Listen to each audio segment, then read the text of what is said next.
Yeah.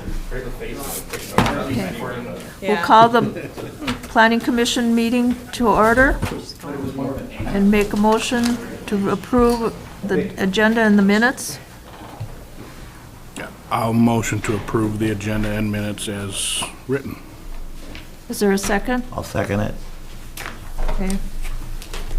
Brian, how's your mom? Doing all right. Is she all right? Go to the bathroom real quick. Okay, she's, Just showed up a little late. no, she's doing better than she did last night. I was gonna move her up, but if she can take it, we'll leave it in place. Okay, thank you. Okay, Drury Enterprises. A request to consider the Woodland Hills First Edition, 2024-3P. Neva. Thank you, Madam Chair. This is a request for the consideration of the Woodland Foothills First Edition, a preliminary and final plat, which would create 5 new residential lots or units out of the existing outlots D and E in the Woodland Foothills Common Interest Community. The property is owned by Drury Enterprises, and Smith Law, Richard Furlong will be representing the application as the agent today. Outlot D and E are 2.55 acres and 10.32 acres respectively. The property is zoned single-family residential R1. Residential planned unit developments are illicit conditional use in this zone district, and the property is non-shoreland. This preliminary and final plat application is for the first edition of Woodland Foothills to add the 5 new lots. Each residential lot shows space for a 1,200 square foot house and a 30 by 30 parking area. For zoning considerations and background, the Woodland Foothills PUD was originally approved by the Cook County Board of Commissioners in 1995 and was amended in 2001 to reflect a downsizing of the PUD. At the time of its creation, developers utilized the single-family residential R1 zone district for the PUD. In 2001, the amended CUP allowed for a maximum of 40 units on 40 acres. The CUP also required 2 parking spaces per dwelling unit and 50% open space be maintained as a part of the conditions of approval. There was a period of time between 2006 and 2017 when the PUD was zoned for Lutzen Town Center Residential Incentive District, LR2, with the implementation of the Lutzen Subarea zoning plan. However, there were issues with side yard setback requirements, and a rezone was approved in 2017 to return the PUD to the original R1 zone district. In 2022, an amendment to the plat was completed to clarify the structure setbacks to match the existing easement corridors that were created during the PUD creation and varied lot by lot.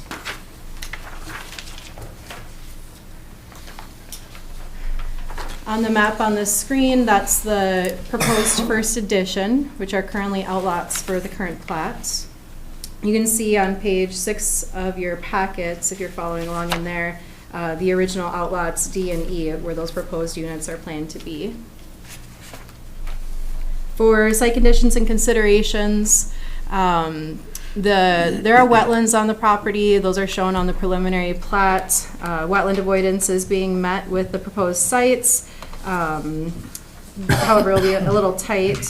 For septic, the current septic is sized, and Mitch Everson confirms that the current septic system is in compliance and has capacity to accommodate the new additional units. The road's already installed and is a platted road. The stormwater infrastructure is already in place, and the plat design appears to intentionally utilize existing wetlands to direct stormwater flow, and the open space will be maintained with the outlots of the plat. For public noticing, the application was legally noticed in the Cook County News Herald on September 20th. 64 letters of notification were sent to adjacent property owners, as well as county departments, Lutzen Township, the North Shore Management Board, and the DNR hydrologist. No written comments were received from adjacent property owners. We did receive 2 technical memos. The former Cook County recorder, Dusty Nelms, provided a technical memo with 2 minor edits. And the Cook County surveyor, Wayne Henshey, provided a technical memo with adjustments to be made to the plat. I believe Mr. Furlong today will have addressed some of those in some revisions, so he'll get to those in a minute. For staff recommendations, the applicants have provided several historical and written documents for the platted development, including the septic permit, septic plan, title opinion, 2003 consent to plant, CIC declaration, draft first edition consent to plat, etc. Those documents have not been provided in the public hearing documents of this packet specifically, but they are available upon request. Given that the original CUP allowed for a significantly higher density, the proposed first addition appears to remain well within the guidelines for expansion of the platted development. Infrastructure for roads, stormwater management, wetland preservation, and septic utilities has either been constructed or designated to adequately support this development. While the proposed lots are relatively small and may limit future flexibility for future property owners, as long as development adheres to the designated building areas, few issues are anticipated regarding future construction or compliance. Staff recommendations: the Planning Commission should hold the scheduled public hearing on October 16th as publicly noticed and facilitate discussion among stakeholders. The preliminary plat should incorporate the corrections recommended by the county surveyor and recorder.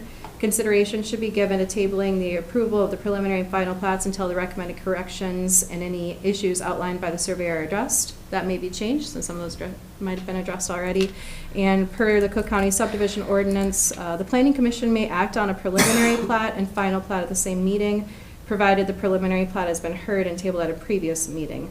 So that is a way of saying that they can't technically both be approved at the same meeting. So you could approve the preliminary plat today, table the final plat. You already held the public hearing today. You do the final plat at the next meeting. That's one option before you for that. The only condition of approval that I recommended was all lot development must conform to county ordinances and applicable regulations.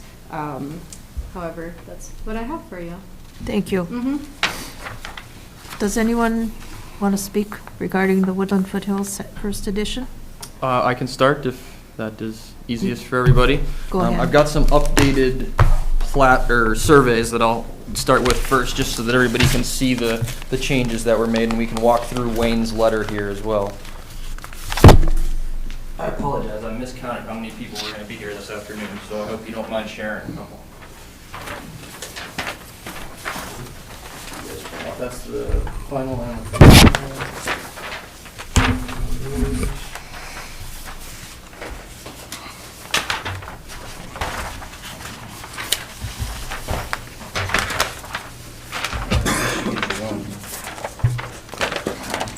And Attorney Hicken. Attorney Hicken, would you like copies? I'm good with seeing it on the screen. Okay. Thank you. Thank you. So I think it's probably easiest if we just start with Wayne's comments and work through Wayne's comments, because that's going to be the primary consideration, I would assume. I guess we'll start with Dusty's since they're the easiest to address. She said the quarter should be added to the plat or the survey. As you can see at the top, it now says outlots D and E, Woodland Foothills in southwest quarter of the northeast quarter. Tyson and I disagree slightly with the inclusion of that, just because it muddies the legal description slightly, but it doesn't change the impacts of what we're doing, and it's going to be recorded in the same place in the tract index, namely within the Woodland Foothills plat. The second is that we had to add a certification for Ms. Hickens' signature. That is now added on here. If you look towards the bottom right of this paragraph, or where all the writing's at, it's the third signature line up is for Ms. Hicken. And she said they also may want to remove her name, of course, because she has since retired, and so you'll see there's no name for the county recorder line there. So we've addressed all three of Dusty's concerns, and we can now discuss some of Wayne's. The primary concern that Wayne seems to point out in a few of his notes is the drainage and wetland issues. And so if you look at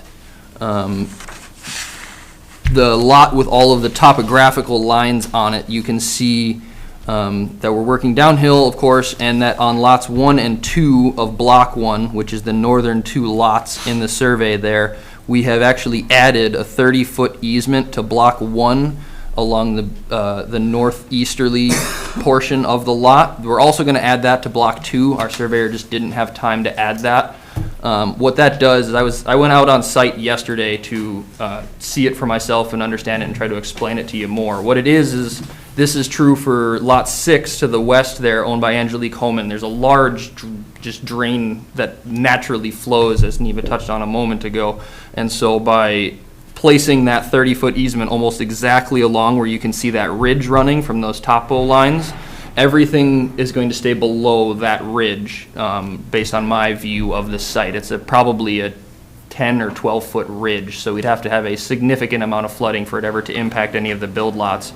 And that'll be a permanent 30-foot easement that'll run along blocks 1 and 2 to avoid any drainage or wetland issues. Of course, they can't build within that wetland, and you can see there's the buildable area for both the house and the 30 by 30 parking area, so they can have a 1,200 square foot house there, and that drainage will stay to the northeast of all of the build sites.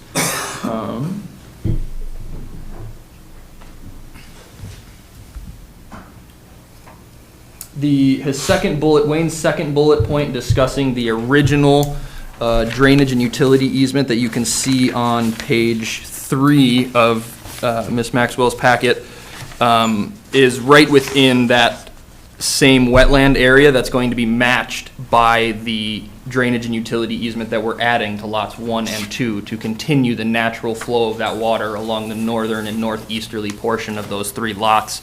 Walking those lots yesterday, I spoke with Angelique Homan, who is Deputy Homan, and she owns that lot and has a house built on it and has a good chunk of yard behind the house that she maintains regularly mowing. Once you get beyond that, of course, that's where the drop and the wetland comes, but there's plenty of room behind her house to sustain that wetland and to not be within it. And the same process would occur for the 2 new lots that we're creating. They will be very, very similar in the amount of usable area, and by usable I mean grass and yard area primarily is what that'll be used for.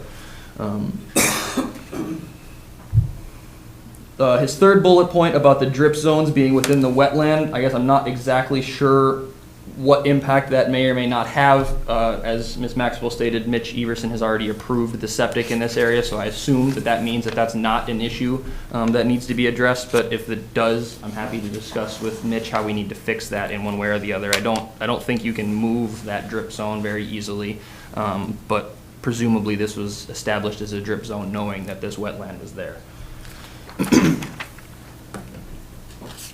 We made a lot of changes to the actual drawing of the map to simplify it slightly, where Wayne talks about some of these overstrikes and some of the odd symbols that were included. It's my understanding that a lot of those were changed or simplified to the extent that they could be in about the 48 hours that I gave my surveyor to do it.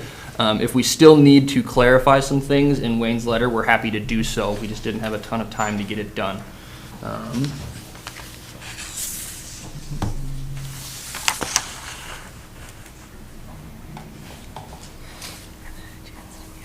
He references the reuse of the term Outlot A in 2 separate non-connected areas should be changed.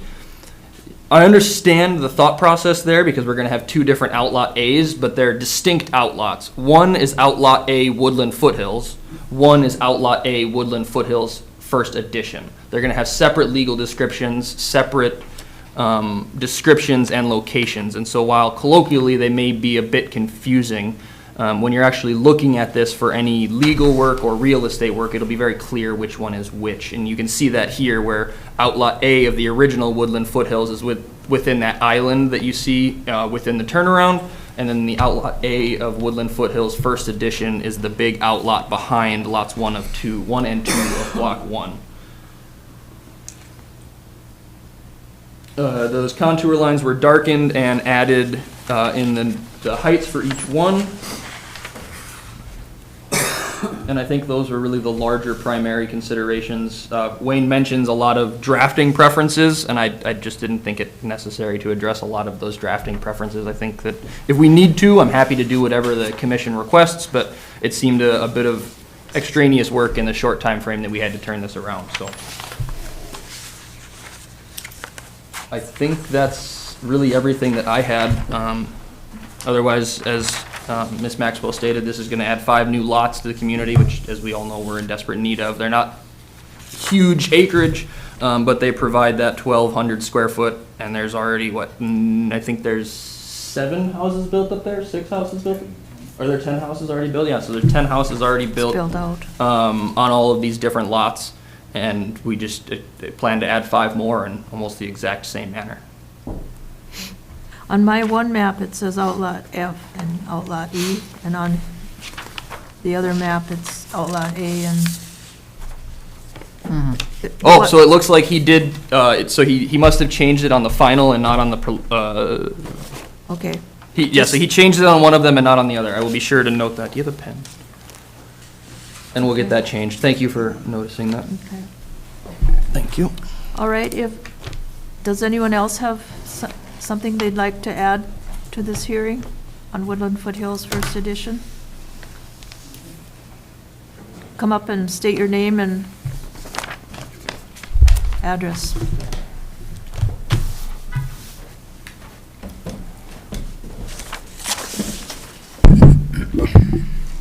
Tim Kennedy, owner of one of the properties at Woodland Foothills.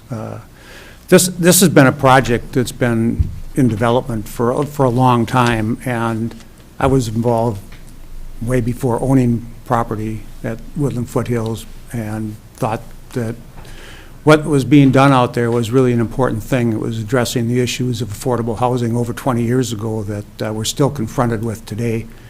This development has fulfilled its mission, and the 10 homes that are built out there are providing affordable housing for the residents that live there.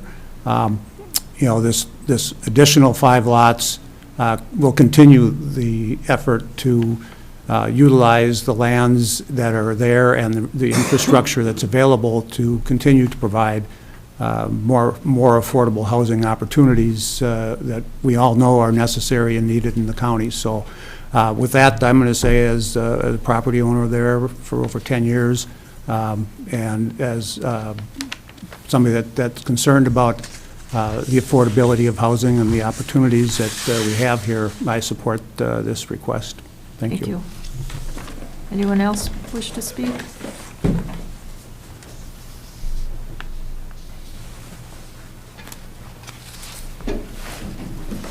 My name's Chris Skildum. I am owner at Woodland Foothills and also the president of the Woodland Foothills Association. And I second everything Tim said. He summed it up very well, and I'm here to support this addition to the plot. Thank you. Anyone else wish to speak? Have already been arranged for sale. If you've got like 2 or 3 buyers, right? Well, I mean, haven't been, nothing's been. that's signed. me. Oh, that's good. Yeah, you're So how mine. many did you got? We don't need to get into that. They'll all be for sale, and we're going to do the same thing we did with the first 10, is build modest entry-level housing at market rate. And the 10 that are there are a perfect example of what we want to do in there. So, Okay, thank you, Thanks a lot. Chris. Thanks, Chris. And does anyone else wish to speak about Woodland Foothills? Okay, we'll close the hearing to the public and bring it to the board. I'd like to approve it. Brad? Yeah, I think staff recommendations were spot on in terms of approving preliminary and then waiting for final for the next session. Okay, and Charlie? yeah, I think they've addressed the concerns that were stated. Okay. And so I agree. Both of you? Yep. Okay, and I have to say, I'm pretty proud of this. They'll be living with the same covenants and restrictions that are on the first 10 houses? That's correct. And am I correct in saying we have 10 people who live and work here, living up there? That's correct. Okay, that's what we want. Okay, is there a motion to approve this? I'll make a motion to approve. Second? I'll second. Any further discussion? Madam Chair? Yes. Is that made with, we know that there's a few corrections that still need to be made. So do you want to acknowledge after the corrections that we discussed today get made for this preliminary plat? Okay, Brad, you made Back it up to I'm just jumping back up to the staff with recommendations. the, he said with the staff recommendations.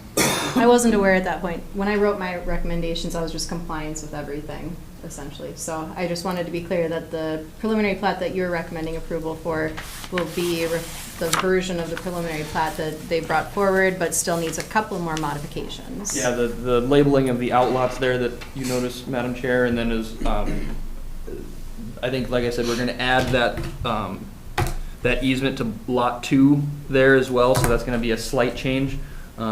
Just moving the line for the back The drainage. easement on the northeast side of that lot, but other than that, I think that those should be the only 2 changes that we see. Okay. So the motion is made with the note approval for the final plat. We're approving the preliminary Or plan. I know we're Preliminary. approving the preliminary, but I was saying, the condition is that the approval of the final plat will be held pending staff approval of the updates that are remaining to be completed. Yeah, potentially a cleaner Say way that to do better. it is you could table the preliminary plat today, because the requirement for the ordinance is just that you provided the preliminary plat had been heard and tabled at a previous meeting. So it might be cleaner, because there's a couple of edits that you're not seeing on this version of the plat right now. Since the final plat can't get approved until the next meeting anyway, you could just table the preliminary plat. That'll give Rich some time to go back to the surveyor. He didn't have a lot of turnaround time for when he got these comments, like you mentioned. So you could get a fully clean, updated version with the surveyor having a little bit more time to correct those modifications, and it wouldn't delay the timing of anything. Okay. That way. Okay, Okay, do you want to withdraw your motion I'll and withdraw my motion. yeah, move to table it? I'll move to table it. And is there a second? I'll second it. Okay. Don't think about it. Any other discussion? All in favor to table, say aye. Aye. Opposed, motion carries. We're all in support. Thank you. Yeah, you'll get it. Thank you. Thank you, Commissioners. Okay, the next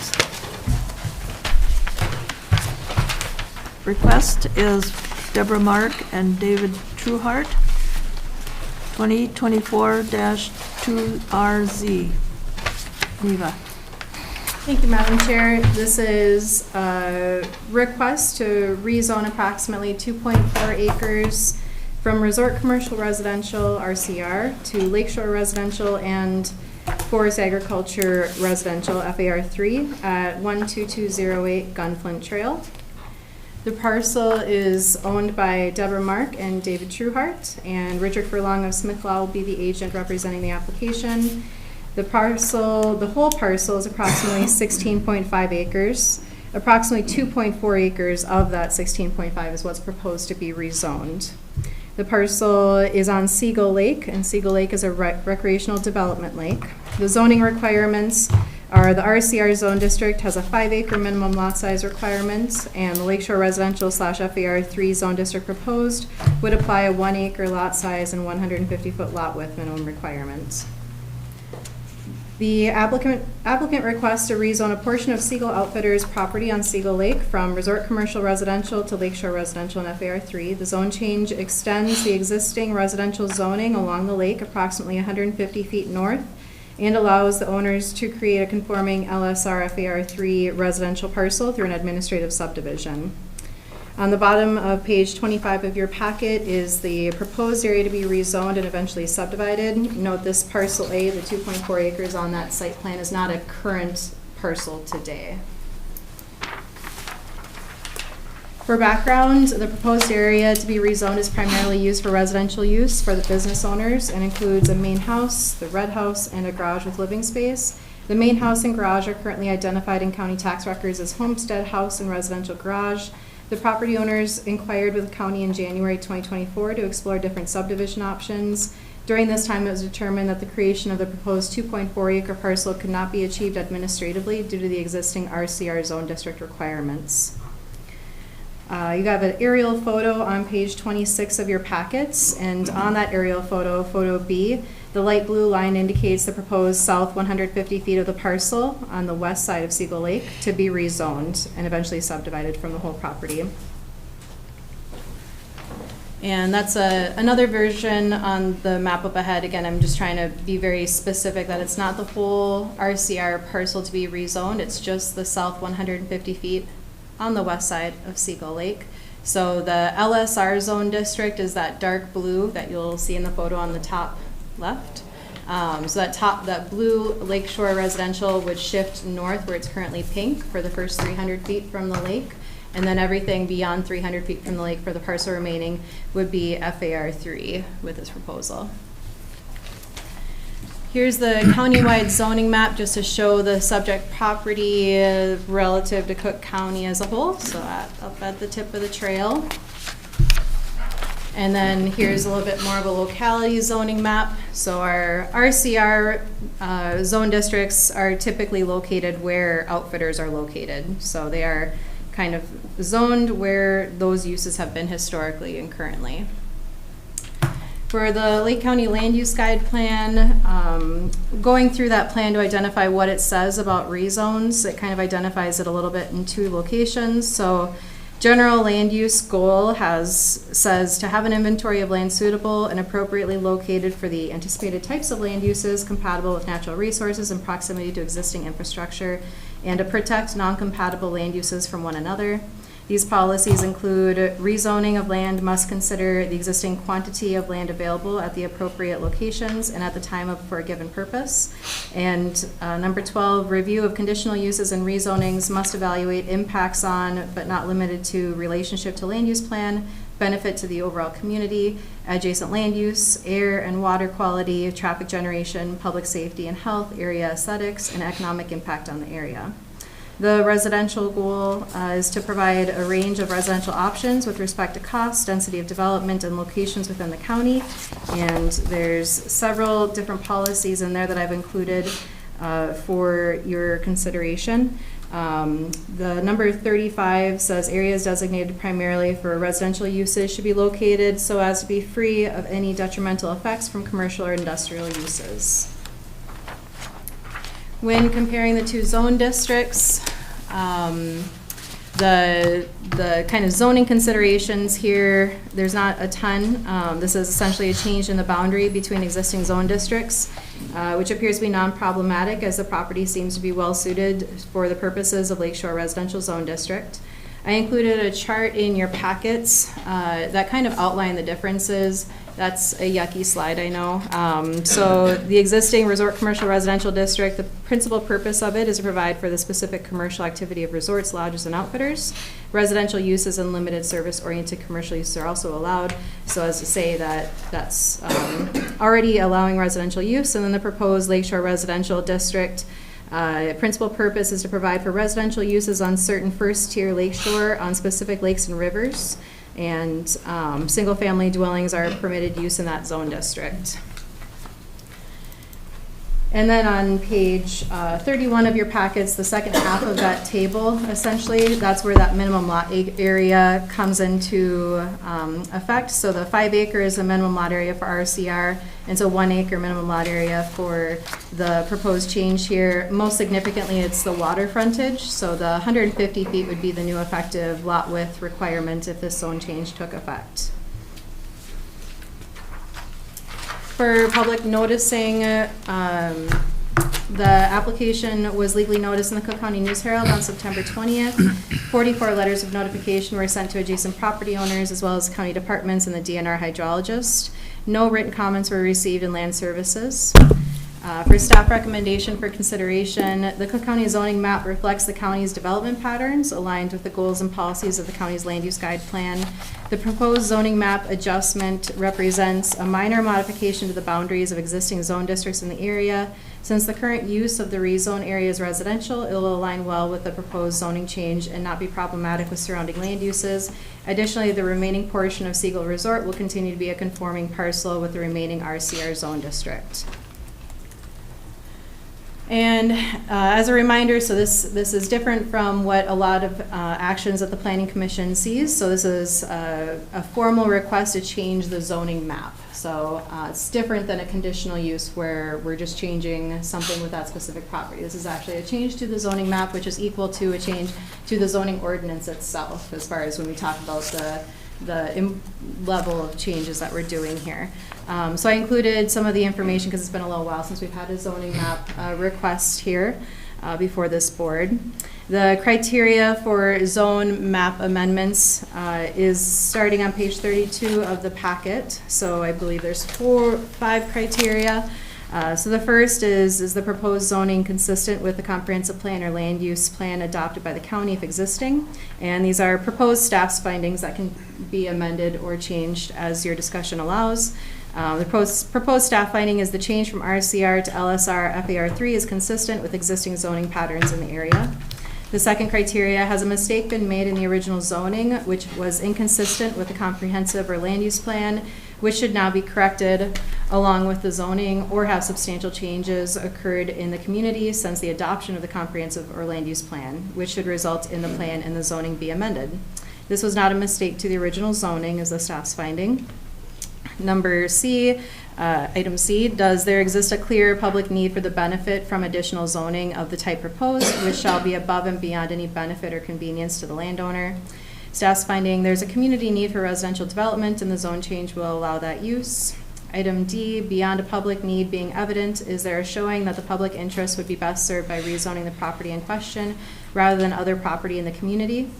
The shift in existing zone district boundaries will rezone the existing homesteaded residents to Lakeshore Residential. And the last finding, E, in the case of downzoning, which is the changing of a zone district from a higher or more intensive use to a lower or less intensive use, does the proposed zoning allow the property owner a reasonable use of the property under the terms of this ordinance, as well as serve the public interest?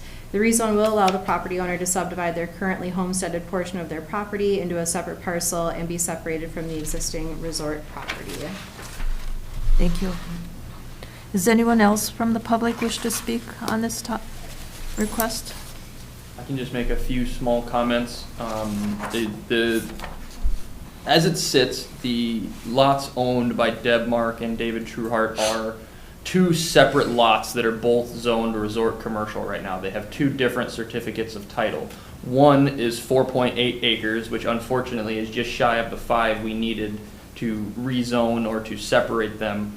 And then the remainder of about 11 and a half or so is what the resort is actually on. The final result here, if approved, would be that this 2.4 acres would be rezoned to the LSR FAR 3 district and would become its own standalone lot with its own certificate, and then the remaining 14 or so acres would get its own certificate. So we're starting with 2 certificates of title. We will end with 2 certificates of title, one being the outfitters, one being the residential property, to make it more accurately fit with what the uses of those pieces of property are. Thank you. Anyone else wish to speak? Okay, we'll close the public hearing. Talk to the board. Start with Mike. Have any questions? No, not really. I think it's feasible to be done. I don't know. What do you guys think? Madam Chair, I think, given that it's contiguous to the same zoning classification we're proposing, it makes a lot of sense. Okay. It allows for them to remain on the property even if they sell the outfitter, which is important when you're creating these businesses. Anyone else have anything they wish to comment on? Okay, everybody, we need a motion. I'll make a motion to approve it. With the recommendations from the staff? Yes. Okay. Is there a second to that motion? I'll second that motion. Any further discussion? All in favor? Aye. Aye. Opposed? Motion carries. Thank you. Okay. Thank you, Commissioners. You don't have to listen to me any longer. You were pretty brief. Good job. The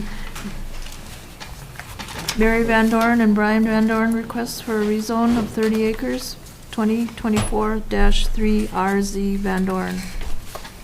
Neva. Thank you, Madam Chair. This is a rezone request submitted by Mary Van Dorn and Brian Van Dorn. The request is to rezone approximately 30 acres from FAR 3 to single-family residential off of approximately 50 and 100 Van Dorn Lane in Schroeder. The 5 parcels comprise 31.47 deeded acres and 30.86 mapped acres. There's a little discrepancy in that.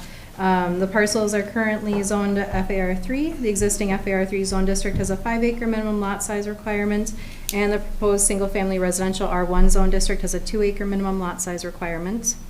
The applicants request to rezone There are 5 conforming parcels along the Kramer Road in Schroeder from FAR 3 to single-family residential. The justification for the zone change is to create more parcels for family members and would allow the owners to further subdivide the property into 2-acre parcels. The subject parcels currently abutting FAR 1 to the north and west and FAR 2 to the east and south. The FAR 1 zone district is the 20-acre minimum zone district lot size, and the FAR 2 zone district is the 10-acre minimum lot size. The map on the lower right corner with the yellow and the orange is showing the proposed lots to be rezoned, and above that is a certificate of survey from the administrative subdivision that was completed previously. The proposed area to be rezoned is primarily undeveloped or unimproved property. Going through the county assessor's records, there aren't any improvements on 4 of the lots, and the 5th lot does have development and housing residential uses. An administrative subdivision, as I mentioned, was approved to create 4 of the 5 parcels in 2017. A survey was completed with the subdivision that shows wetlands on the properties, and the applicant did provide in her application how the subdivision could accommodate those wetland locations with proposed driveways and development. The north border of these parcels is the Old Cliffs Erie Railroad, which historically served Hack Harbor industrial area and served as a rail service to the Iron Range, however is currently unused with no known future planned uses. And the locality of this area hosts several active gravel pits that provide significant sources of sand and gravel for development in the county. Additionally, there are existing legal non-conforming parcels that have residential uses in the area. Again, here's the county zoning map to give an area location. So here we're in the opposite corner of our triangle-shaped county. So we are in the south corner of Schroeder. And you can see with this map, you can kind of see that FAR 2 and FAR 3 zone district pattern. So traditionally in Cook County zoning, we have what we call the FAR zone districts 1, 2, and 3 that are 20, 10, and 5-acre zone district minimums respectively on the inland area of the county without shoreland.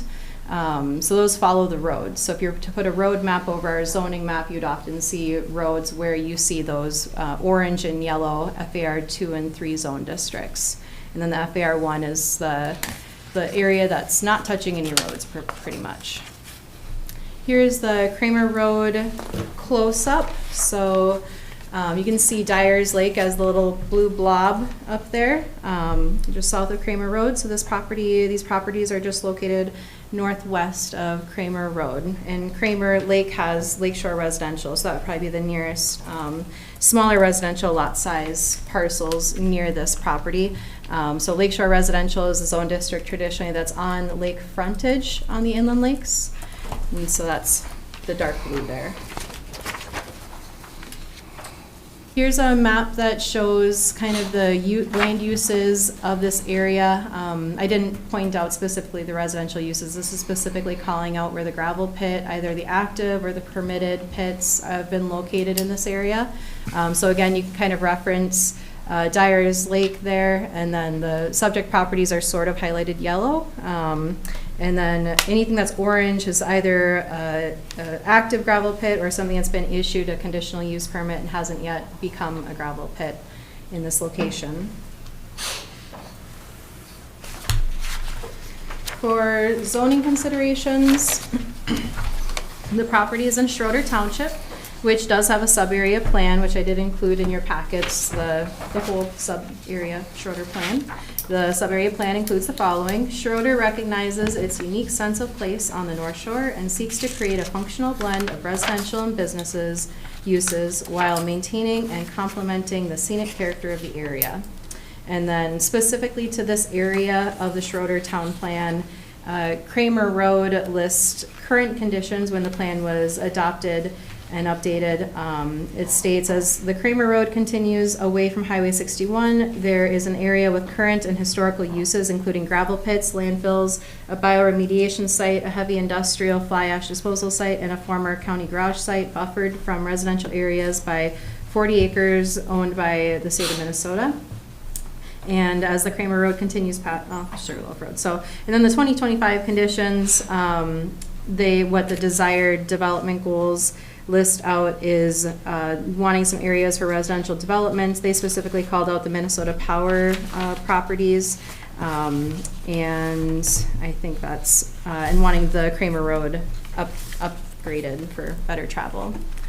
For the Cook County Land Use Guide Plan, again, I cited this in the previous rezone application. These are the same kind of criteria that I could find our land use guide plan, providing us some guidance how to approach these requests. So the general land use goal, again, is to have an inventory of land suitable for all the different uses and to protect non-compatible land uses from one another.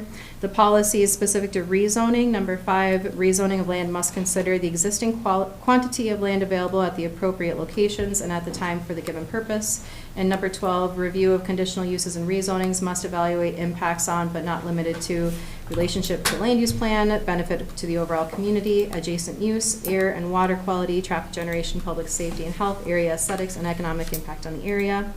And the residential goal, to provide a range of residential options with respect to cost and density of development and locations within the county. I think one thing for us to discuss here is policy number 35, which states that areas designated primarily for residential uses should be located so as to be free of any detrimental effects from commercial or industrial uses with relation to the local gravel pits in this area. For zoning considerations, this is a relatively substantial request or change to the density of residential uses. The existing FAR3 zone district intends on medium density development with a 5-acre minimum lot size, whereas the proposed R1 zone district intends on a higher density development for residential use and has a 2-acre minimum for lots without Lake Superior water frontage, as these are. The proposed R1 zone district allows fewer permitted uses than the FAR3, and it's zoned primarily for residential use. The FAR3 zone district allows a wider range of uses on the land as a permitted use, more suited for rural, larger acreage parcels. The proposed R1 zone district allows for a more relaxed structure setback requirements for property lines and roads than the FAR3 zone district allows. Again, there's a table that does kind of a comparison of the two zone districts. So the principal purpose of the current existing FAR3 zone district is to provide for permanent and seasonal areas at medium density. Farming and other rural activities are also allowed. And the proposed single-family residential purpose is to provide for residential uses at a higher density, generally adjacent to or near developed areas, major roadways and other sources of services. Multiple residential units, mobile home parks, and limited commercial uses are also allowed on a conditional use basis in this district. And then you'll notice the list of permitted uses. The R1 is more specific about what types of uses are permitted by right on the property. And then the different lot size requirements there, as I've already stated, 5 acres, 2 acres. There's a little difference in the side yard setback. The R1 that's proposed does allow a closer structure setback from the side yard lines, and a little bit of a change to the road setback. So these properties, most of them are not accessed directly off of Kramer Road. They're off of a private road, as I understand it, or a shared driveway.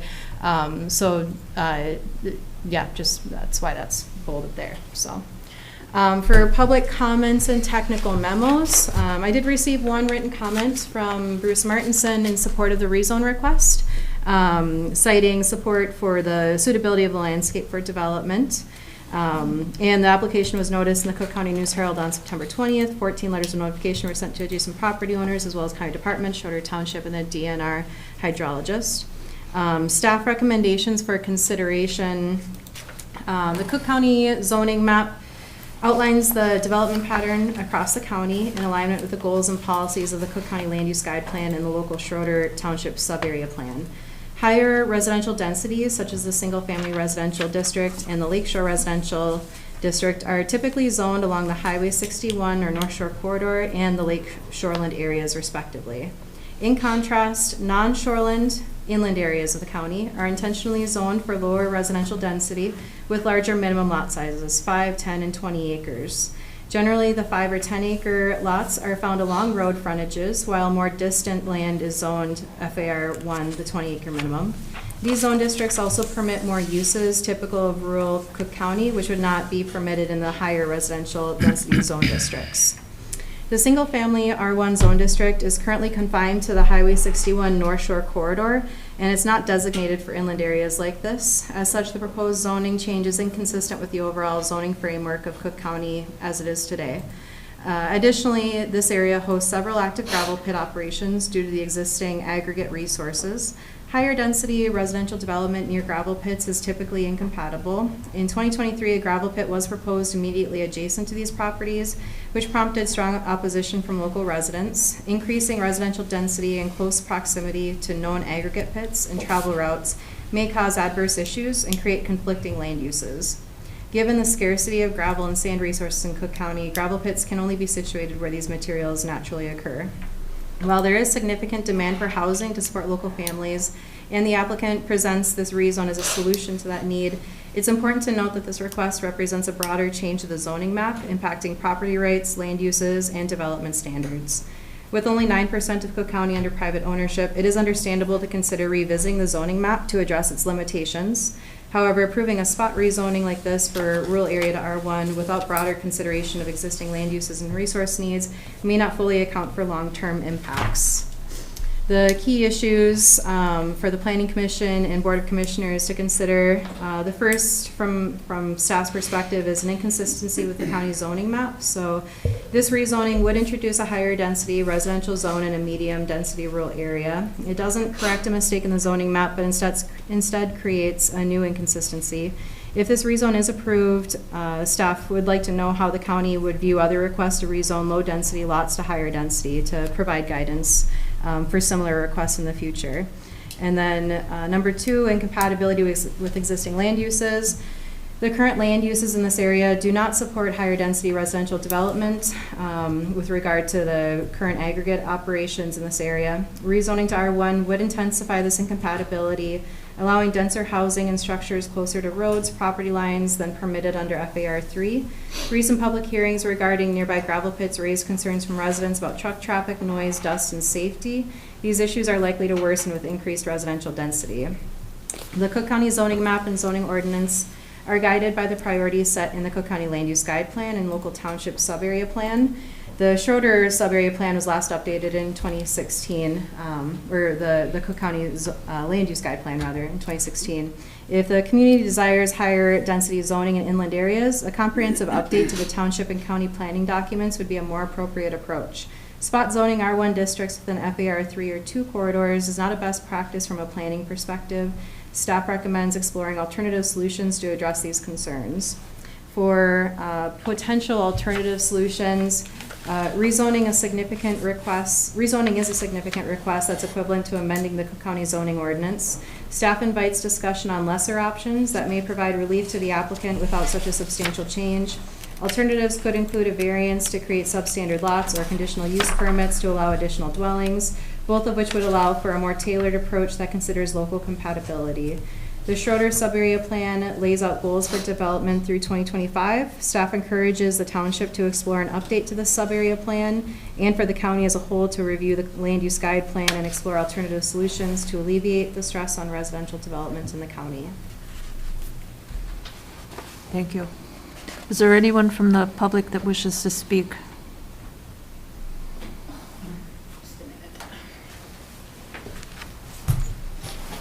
I'm not sure how I should begin. To me, this is being proactive for my little town in the West End. I'm going to read my letter. I'm sure you've all read it. We did. I can read the letters of support from the township supervisors. But like I said, I'm being proactive because we need housing, you know, and this is selfish to me, and I get it, because this is for my grandkids, and I have 11. But basically, it all boils down to affordable housing. I was fortunate enough to purchase this property with the sole intent to subdivide it for my children so that they'd have the ability to afford living in this area. The process began with a wetland delineation and a survey, contracting equipment, installed more than half-mile of road, electric and broadband, finally an administrative subdivision to create 5 parcels. One of those parcels is now Brian's. The others sit idle as my other sons decided to build in other areas of Cook and Lake County, which is great. We're really fortunate. I've continued to pay taxes on those 4 parcels, and for me to justify that expense, I need to do something good or make money. My wish is to give 1 parcel each to my grandchildren, so they have the opportunity to live, work, and play here. Some of them decide to sell and use that money to further their life. That's fine, because it's more affordable to buy a 2-acre lot than a 5-acre lot. And I realize it's not in the same zoning. We have a 1.1 right up above, and one of those letters were from her. And anyway, when I discussed this project with our local well driller and septic designer / installer, they said, this is a great opportunity here. And I realized that we have a lot of gravel, that we could make a gravel pit too, but that's not my desire. And I know I'm rambling, but, so I do have letters of support from all 3 Schroeder Township supervisors, a septic designer, installer, the well driller, and a close neighbor who was one of the people that objected when I was sitting right here a couple of months ago. Actually, it was quite a few months ago. And she supports what I'm doing. And like I said, I'm not doing it to make money. I'm going to be spending money. The whole thing is, the Kramer Road, a lot of opportunity is there, a lot of Minnesota Power land. There's a lot of elite land too, but, we need to get people, young people, to be able to afford land. And I understand that revisiting the 2016 Schroeder Township and your plans are a great idea. I really do. But for me, this is a step. It's the first step that says, hey, we need to look at some of this rezoning so that these kids, and it doesn't always have to be kids, but they have a chance. So, I suppose I better keep reading, or I'm going to go off on a tangent again. Like I said, I believe much of the land on Kramer Road is ideal for subdivisions. It's my hope that we can open the door to more projects like this one. I'm on a board that's trying to work on housing. And as a nonprofit, there's a lot of opportunity right now. There's a lot of dollars, a lot of grant dollars out there. We need the land, and then we need people that are going to want to work at it. Schroeder Township has got an opportunity for Minnesota Power for a 40-acre, and they're looking at, as soon as it goes through, to subdivide that property. And I would like, if 2 acres is approved above, I would like 2 acres to be approved for their request. Not everybody can afford 5, 10, 20. A lot of us have been fortunate, and some aren't so fortunate. We have to get the young families, we have to get those kids in those schools. And I know I ran off on a tangent again. I was going to try and be professional about this, but it really, I was born and raised here, and this is where I want my family. But not only my family, my children's friends are paying $1,400 a month for an apartment, and they get nowhere in life. What we need to do is we need to look at a way to get some of that property zoned a little bit less and find a way for them to get in the door. Thank you. I could just go on for a long time. I know you could. I have a lot of. That's why I'm thanking you now. Sorry, sorry. So I could read the letters from the supervisors or from them, other people. Yeah. What do you want from me? I mean, what can I do to help you with this? I think you have. You've explained it very well. If it's written, I think we've all read it. And I think that, for right now, that will be fine. We'll ask you questions if we have them. Okay. Does anyone else wish to speak? I'm looking at you, Brian. She stated most of what I would say. Okay, we'll close it to the public. Comments from the board?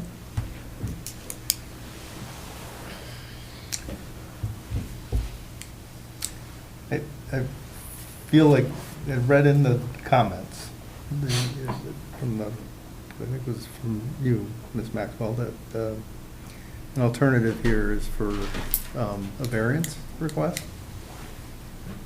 We could What I was deal with these. suggesting is if a rezone isn't an appropriate tool to achieve this goal of higher density, there's other tools available that could be explored. So potential variances to create substandard lots, again, that has to have the practical difficulty standard. That would need to be met to issue a variance for the Board of Adjustment. If the Planning Commission would have tools to look at additional dwellings, and that's what we have available to us right now.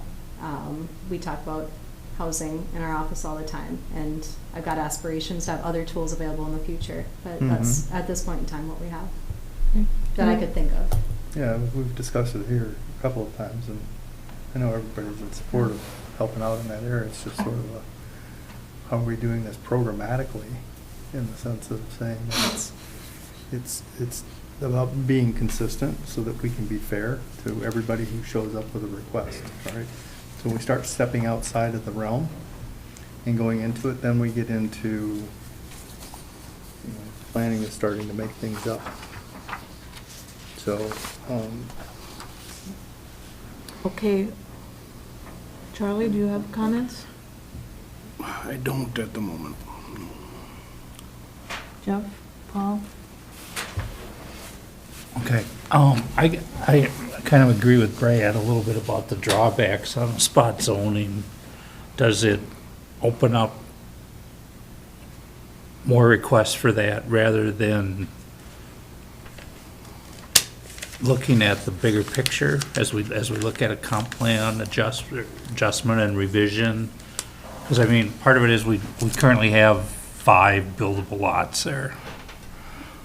And if there is a rezoning that's requested across the road for Minnesota Power, then it seems appropriate that might be what we look at here as a rezoning. But right now, it just seems it's too far away from contiguous zoning to make that jump, that leap right now, just as a rezoning. Maybe the other options are better, I don't know.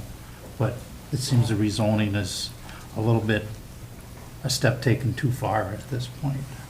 I have a lot to say. Okay, then I'll leave But some I'll room wait for till you guys are Okay. done. That's really all I had, just kind of that Okay. concern that, do we create this, with this, we open the door and we start creating more requests like this, and then it becomes, every time you accept it, it becomes harder to not accept it the next time.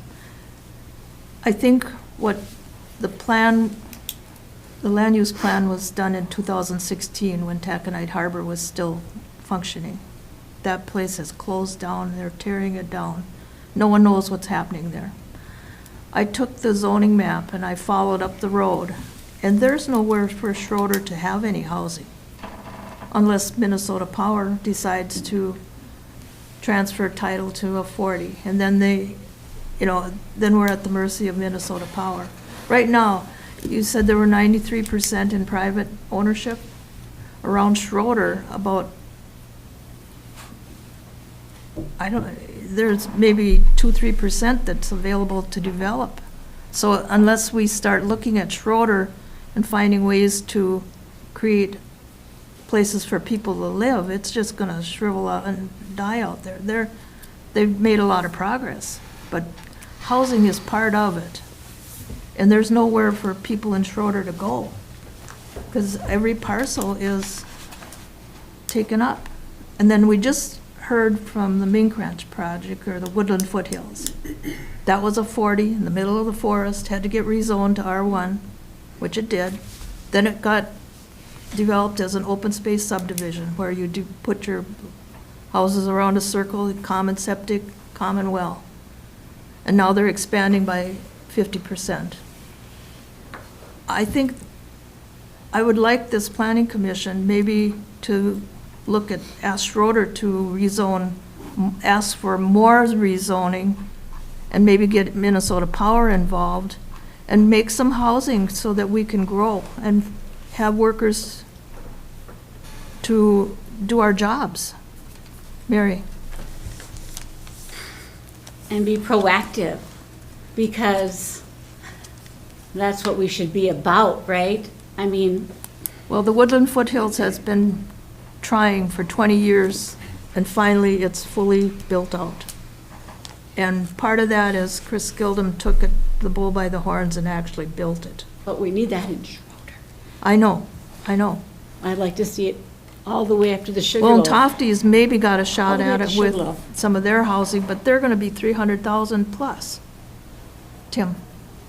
Yeah, thank you, Madam Chair. And I actually, from the sense that I get from everybody, I don't know that anybody's opposed to the creation of these lots. It's the kind of the mechanics that's behind all of this. And we're representing from the kind of professional approach on this, that yes, things, we need to be proactive. The proactive thing from our particular standpoint is to get that plan updated. And I have spoken with the commissioners. I haven't run into resistance in terms of updating that comp plan and getting Schroeder to go ahead and update that, so that we don't have to look just at that one particular spot, but that we can look at that whole road and do exactly what it is that you're talking about doing. And so, I mean, that is the approach that we are looking to take. It is a matter of timing, and I know you want to do things a little bit. Can I speak? May I speak? Well, that's up to the chair. Yes, you may speak. And bravo. My, my oldest grandchild is 12. I'm not like under the gun. But you're talking about it, Yeah. and that's And- what it's about. I'll just make a note. I know Mary's family, 13 children. Youngest of 13. Mary grew up in Tofty. Every single one of her siblings are productive, active people in the community of Tofty and Schroeder. Some have retired, come back, but they have generated, I mean, this whole county or the whole West End depends on the Netland family to function. But Mary runs the bank, you know. It's, we've got to look at this and remember that this is how the pioneers did it, and we've got to take this problem and solve it. Tim? And I think you kind of pointed out, Madam Chair, some of the important facts, that whenever we do a plan, whether we do the 2003 plan or update it in 2016, we make projections, and that's the whole point of the plan, is to project out how we would like that to develop. And we, as opposed to other counties in the area, have actually gone that step further by working with townships and sub-areas to get the plan even more focused into those particular sub-areas. Things may happen. Tack Harbor was a kind of a different thing, so you project out what you want to, what you think is going to happen, and obviously, in every time, at least since I've been here, every time we've had that plan, we've either surpassed our growth statistics and everything that requires a change. So though our current plan, our current comprehensive land use plan, the date for that to be updated is actually 2035. As the Commissioner Sullivan can testify, that I've been speaking to the board this year in terms of getting that plan updated now, because we've obviously had a change in patterns, we've had a change in these things. So we do recognize that from the planning office, that the plans do need to be addressed, and we do want that re-engagement from each of the sub-area plans to be able to get all of that firmly set and kind of set that course going forward. And we want to do that sooner rather than later, absolutely. Okay. I'm going to ask Mary, would you be okay if we tabled this? yes, Okay. when I calm down, I can say a lot more. Good. I mean, I have lots, but it's okay. Madam Chair? Yes. I mean, I agree very much with what Brian and Mary are proposing to do here, and I'm wondering, is there any benefit for us as a planning commission to pass a motion suggesting to staff that comp plan revision happen sooner than later? So Does that help the county board? I, like others here, managed major projects, and the sooner than later is driving me absolutely crazy. I'm looking at dates and goals, objectives, when things are gonna get done, what's the plan, who's gonna meet with who when. kind of a thing. So I would say we table it for a month, and then you have a chance to develop a plan and come back, and we can take a And- look at it. Maybe at that time, the Schroeder Town Board can get here. There's money from shutting this plant down, millions, to put into the community to make some of this happen. Awesome. And I think you said the comp plan's 2016. Typically, it's a 10-year cycle. That's why 2035 really surprises me as the next proposed revision.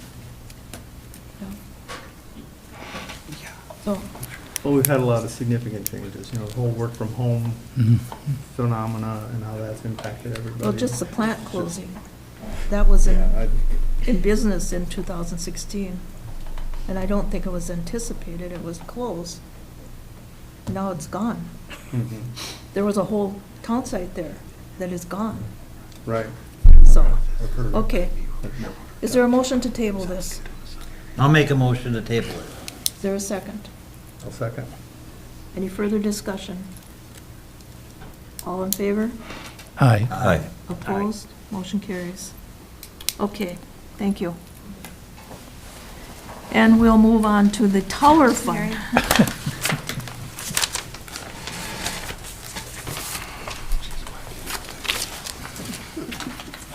Okay, the vertical bridge.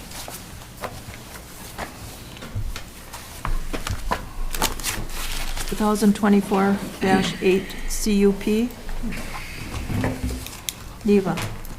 Thank you, Madam Chair. This is a conditional use permit from Vertical Bridge for Tower and Schroeder. The request is to build a 195-foot self-supported lattice tower with a 4-foot lightning rod for a total height of 199 feet to be located on a 100 by 100-foot lease parcel. The applicant's property, well, I guess to back up, the applicant and tower owner and lease owner is Vertical Bridge. There's a few different entities involved. The agent available today to answer your questions is Michael Come on, you can do it. Bienick, yes. Bienick, as with that, LCC Telecom Services. Drove all the way up from Illinois to join us today. And the property owner itself is Next to Caribou LLC, which is Richard and Lori Evans, who signed off on this application to be processed. The applicant's property includes 58.61 acres. The parcel is contained entirely within the FAR1 zone district. Towers, or relay towers specifically, are listed as a conditional use in any zone district in Cook County per section 10.03 of the Cook County zoning ordinance to be considered. And the property is non-shoreland. This location is outside of the North Shore Management Zone. The Vertical Bridge LLC is requesting to place 195-foot self-support lattice tower. The parcel is privately owned, as I just mentioned, with a lease agreement with Vertical Bridge for 50 years. The review of this conditional use permit will include elements from the Cook County zoning ordinance and the Cook County Tower Ordinance. The property is within the FAR1 zone district, as I mentioned. The principal purpose of that zone district is to provide for forest management, agriculture uses, and recreational activity in less developed areas of the county. The proposed project is outside of an established communications district, which I will go into more detail in a minute. For public comments, we did the public noticing, and this application was legally noticed in the Cook County News Herald on September 20th. 19 letters of notification were sent to adjacent property owners, as well as county departments in Schroeder Township. Staff also sent notification to the property owners in Lake County within a quarter-mile notice area. One comment was submitted by the Superior Hiking Trail Association recommending consideration of a camouflage-type design of the tower to mitigate visual impact. And one comment was submitted by the North Shore Management Board to encourage observation of stormwater management in the creation of the access route and consider visual impact to Highway 61. For site conditions, this land is upland deciduous forest. There are no improvements noted on the county tax records associated with this parcel. Surrounding area is sparsely populated. Staff review of aerial imagery from 2021 indicates the nearest homesteaded parcels are along Lake Superior, which is approximately 1,700 horizontal feet from the project site and approximately 100 vertical feet below the project site. There is a ridge line to the north, which the Superior Hiking Trail crosses. Access to the tower site will be through private easements to access Highway 61 through an existing driveway entrance. Immediate access from Highway 61 is through the abutting private property, which has an existing easement, which I did enclose in the packet. The existing easement does stipulate a condition of the shared driveway to be maintained for residential access. No information has been provided regarding the potential presence of wetlands and whether the proposed easement meets the requirements of the Minnesota Wetland Conservation Act. This tower will not require lighting due to the height being less than 200 feet, and there will be motion censored security light within the leased compound at ground level. There's a excerpt from the application for the site plan. So the easement through the neighboring property is the first real small section coming off the highway there, and then the rest of that large parcel is all owned by the property owners with that 100 by 100 foot lease area. And just for reference, again, the west property line there, that's the Cook County, Lake County border. So this is the far corner of the county. Here's photos from environmental review that was conducted for archaeological things in the springtime. So just to show the general deciduous character, upland forest type of the area. For Cook County tower regulations, towers in Cook County are regulated under its own Cook County Tower Ordinance, which states to limit the aesthetic impact of towers on the horizon, towers under 200 feet as measured in accordance with this. In construction within communication districts are prioritized. Communication districts have been established throughout the county where tower infrastructure exists, including but not limited to electrical utility, high-speed backhaul, and access roads. This tower is less than 200 feet in height. However, it is not located within a communication district. As such, the applicant must demonstrate the need for a new tower. Upon receipt of the application, the Cook County Planning and Zoning Administrator and Radio Communications Analyst reviewed the application for completeness. Upon that review, staff requested the following information, which was a letter from a senior radio frequency engineer, additional maps to show how this specific tower would provide more service, information regarding what towers might exist in Lake County that could provide service for co-location, depictions of the view shed from the north and west, specifically from the Superior Hiking Trail, the decommissioning procedures and estimated cost, and information why a shorter tower wouldn't be sufficient since this is a relatively small service area. There was an addendum that was provided, and I believe you all did receive that. It was in the electronic version of the applications, but I handed out hard copies of the original application last month, which did not have the addendum at that point in time. So please confirm that if you need that, we can make sure that happens.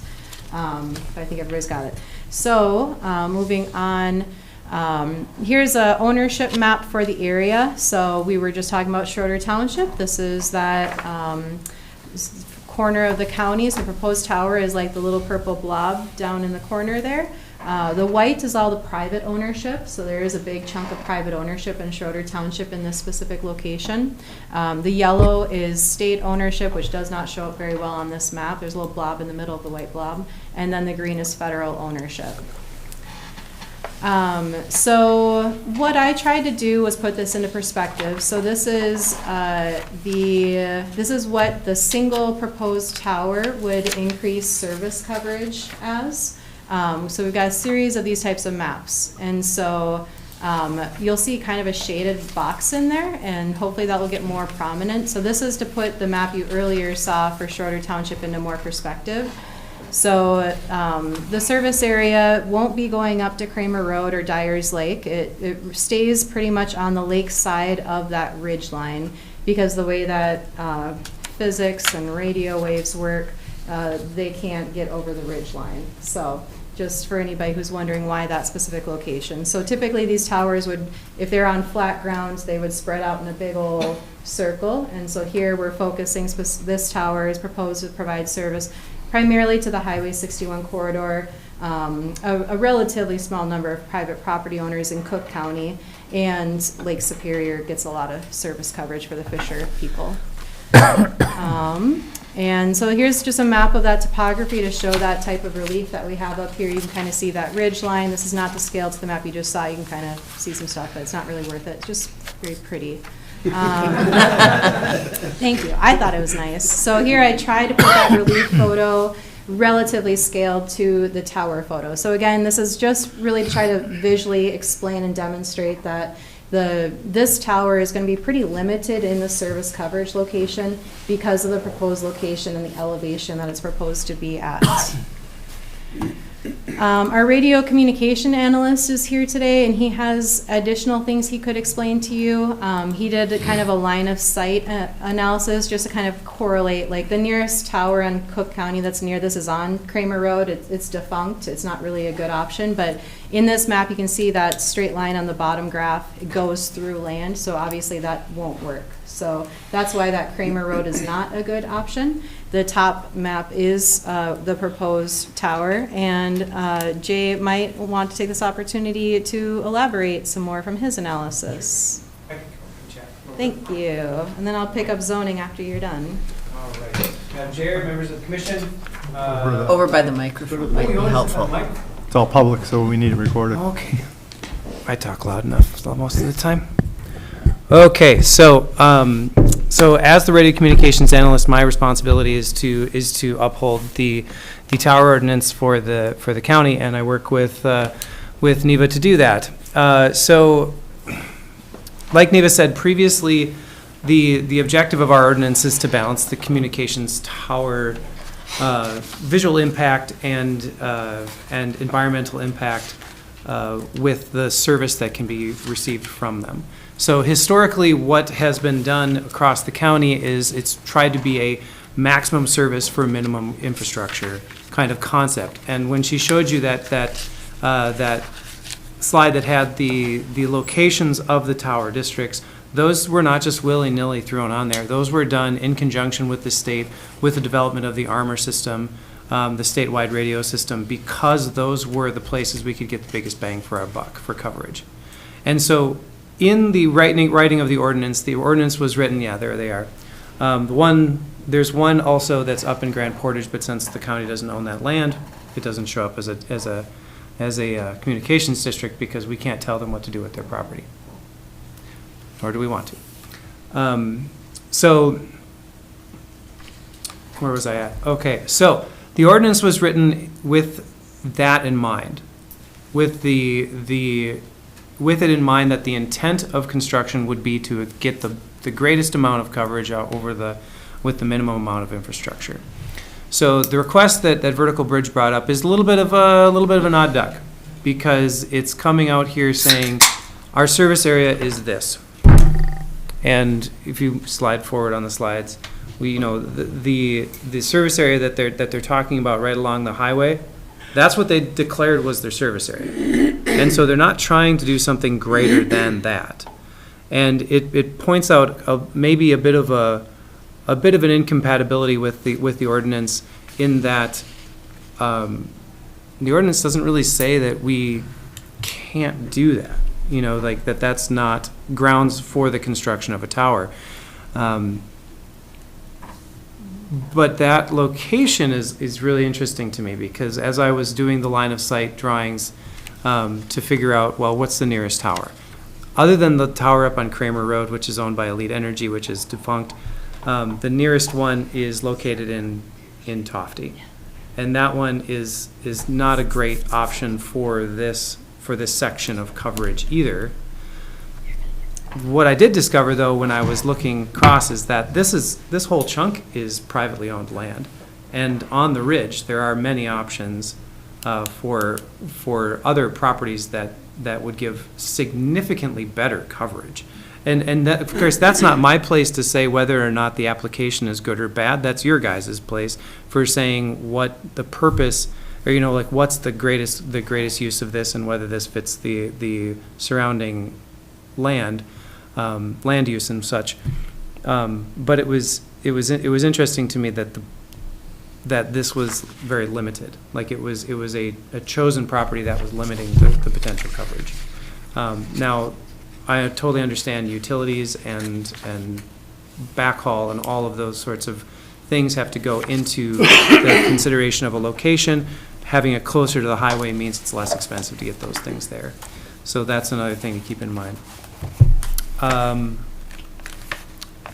Where do we want to go from there? I think I can continue talking and you can chip in as you would like. We don't usually tag team like this, so it's. Yeah, this is it's my more- first time doing this, so it's I more mean, like, fun I'm just. To do it this way. So again, going through the tower ordinance, it outlines a process for us to follow and think about things.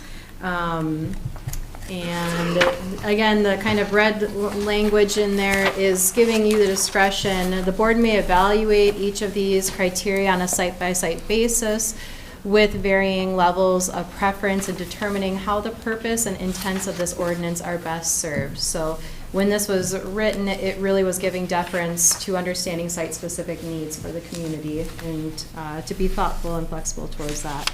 So as we go through, again, we got two different ordinances we're kind of going through for this. So we're going to just go through each of these proposed staff findings for these. So the height of the proposed tower facility, 195 feet, self-supported lattice tower. So there's no guy wires. This is just three sides with a 4-foot lightning rod for a total height of 199 feet. So there's no lit up things up top. And then the value of the proposed services as defined in the tower facilities request policy. So the value of proposed services, Jay and I spoke a little bit more about this today. I think in my original writing of the narrative, I was a little bit more restrictive than what it ought to be considered. So it probably should be considered a part of the public utilities. So like the third priority service. So this is from our tower ordinance. This is how we prioritize what towers should be put up. So we just want to have towers everywhere in Cook County. So the first priority is public safety, the second one is public service, the third is public utilities, which does include cellular and other telephone services. So this is kind of checking that box. Local media is number 4, commercial purposes is number 5, because this tower is proposed to be a site for other tower providers to pay to use this tower also. So there's a commercial element to this, and then other private parties and individuals. The next finding is capacity for the tower structure for additional antenna equipment to accommodate expansion or allow co-location with other providers' equipment. This application states that this site will be offered as a shared facility to other communication carriers that do have a need for this facility in this area. Item D, proximity of the tower to residential structures and residential district boundaries. The proposed tower site is approximately 555 feet from the southern parcel, which is zoned single-family residential. The current aerial imagery indicates that existing residential development is not located within 1,000 feet of the proposed tower location. The nature and uses on adjacent and nearby properties. Hey, Jay. Can we go back to C? Can we go back to C just shortly? Mm-hmm. So the capacity of the tower structure for additional co-location, in the designs that they submitted it as, future, like on the ground. The future co-locators were identified there on the ground. Largely, that's probably other cellular carriers. In the regards to contributions to public safety and/or public utilities, I think it's important to point out, so T-Mobile, cellular carrier, great, lots of people have T-Mobile. That won't help our deputies at all, because our deputies, all of their squad cars are fueled with FirstNet, which is AT&T driven. And so until AT&T gets on that tower, there won't be a public safety benefit as far as the actual law enforcement activity on this tower. I did talk to Lindsay Milkey, who is the head dispatcher down there at the county. I just want to throw all the information at you. You guys can do what you will with it. I did talk to her about it, and I ran it past her, and she kind of cocked her head to the side and was like, well, it's kind of a weird place for a tower, but it sure would be great to have people be able to call in if they got into an accident down there on that corner. And so with that in mind, it is, it's kind of a mixed bag in the public safety realm. Until AT&T is on it, it's not going to directly support our deputies, but having more connectivity along the shore is not a bad thing.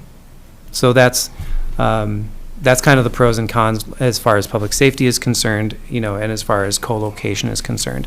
That there's a possibility that we could have T-Mobile and Verizon and AT&T all on that tower, blanketing that part of Highway 61, which traditionally has been relatively weak service. So Okay, that's thank you. that. Moving on, item E is the nature and uses on adjacent and nearby properties. So again, all the adjacent properties are either publicly owned land or private recreational land in the immediate surrounding area with private residential uses along Lake Superior. This township and range local area of Schroeder Township includes some of the largest private undeveloped land holdings in the west end of Cook County. For surrounding topography, the landscape is sloped down towards Lake Superior with a typical sawtooth ridge line to the north of the proposed site. The north ridge line is at an elevation of around 1,000 feet above sea level. The proposed tower location is about 740 feet elevation at the least area site on the ground. So the tower itself will be about that, 930 some feet.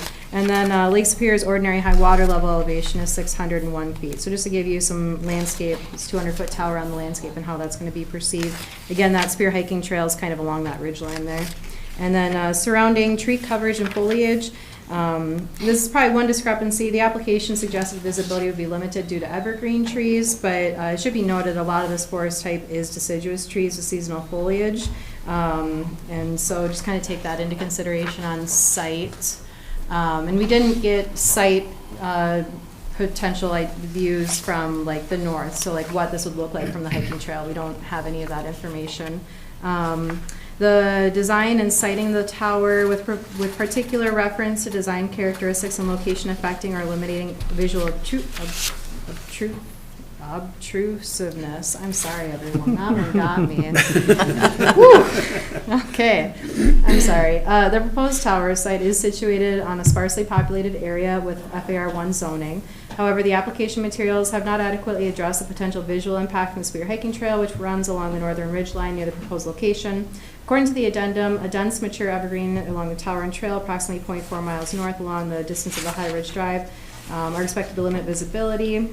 This assessment doesn't fully take into consideration the topographic difference between the trail's ridgeline and the tower site. The SHT, so the Spear Hiking Trail Association, has requested a camouflage option for the tower's design to be considered to further minimize its visual impact. I do understand our applicant today brought some photos to kind of show his perspective of why that might not be a design that would work. For item I, the proposed ingress and egress, including identification of property ownership of adjacent parcels. The access to the proposed 100 by 100 leased area is through a proposed easement with a private property owner. Additionally, the access is proposed through an existing easement with an abutting private property owner. That easement language allows for ingress and egress and stipulates maintenance of the shared driveway to be for residential use. Item J, evaluation of the environmental and demographic aesthetics and character of the surrounding landscape. So the Cook County Land Use Guide Plan indicates Schroeder Township remains relatively undeveloped and comprises approximately 12% of the county's developable, unimproved rural residential land in the North Shore Corridor. The surrounding landscape is the North Shore corridor of Lake Superior and Highway 61 with a hiking trail along the ridge line. The applicants have not provided clear information as to how this tower would be reviewed from that trail. For the next item, K, adherence to the provisions set forth in Article 1 of this ordinance, and a comprehensive demonstration that the proposed facility will be constructed with the best interest of Cook County in mind. The proposed tower is not located within an existing communications district. The applicant notes that the existing towers in this area are too far away to provide adequate service to the location, making co-location infeasible. The nearest tower to the south, owned by American Towers, is approximately 6 miles away, and the closest site in Cook County is about 6 miles northeast. Both of those over 6 miles. According to the application, rural towers typically provide service coverage within a radius of 3 to 6 miles, indicating a gap in coverage between these two existing towers. As a commercial tower situated in an established communications district, it remains unclear to staff whether the proposed construction aligns with the best interests of Cook County. No written comments have been submitted either in support of or in opposition to this proposal, which would have provided valuable local input to confirm the need for additional cellular coverage in this location. And then for the Cook County zoning ordinance findings to consider, the Cook County Tower Ordinance requires applicants for a new tower conditional use permits to demonstrate why co-location is infeasible. That information we already discussed. I outlined the commercial goal that's in the land use guide plan. It states to provide commercial facilities that to meet the needs of residents and visitors.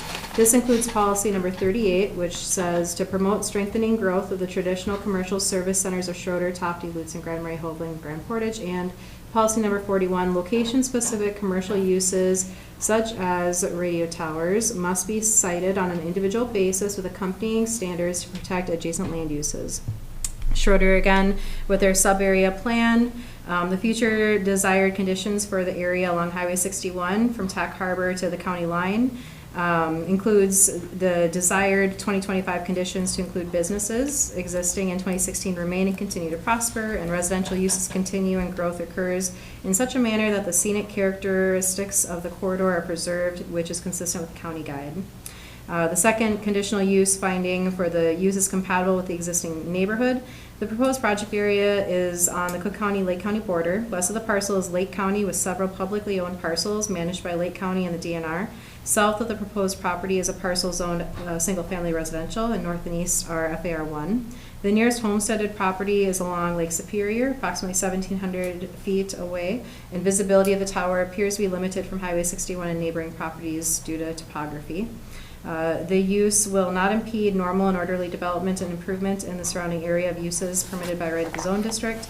Much of the land surrounding the site is undeveloped, currently zoned FAR1, which is a 20-acre minimum lot size. The use is compatible with this zone district, and the location and character of the proposed use is considered to be consistent with a desirable pattern for development of the area.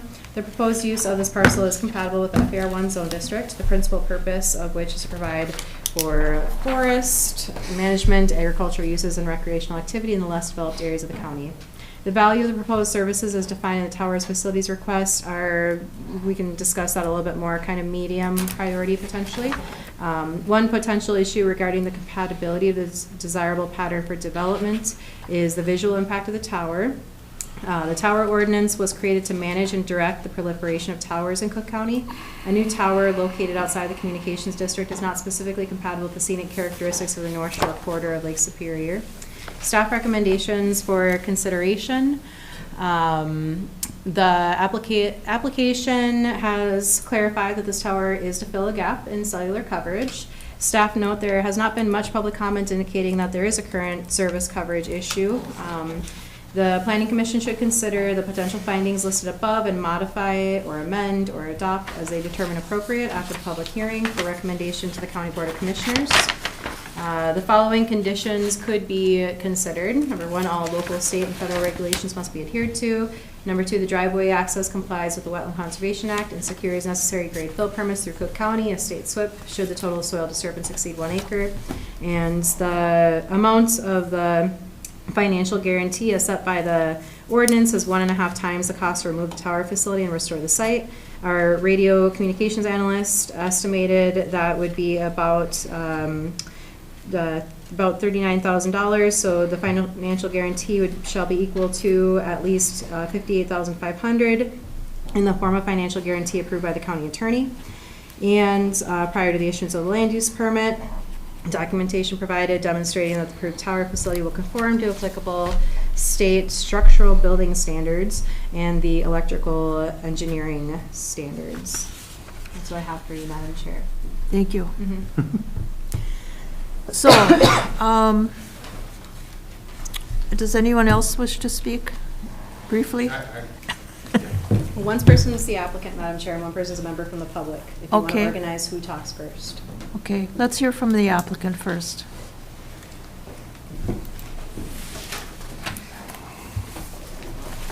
Good evening, ladies and gentlemen.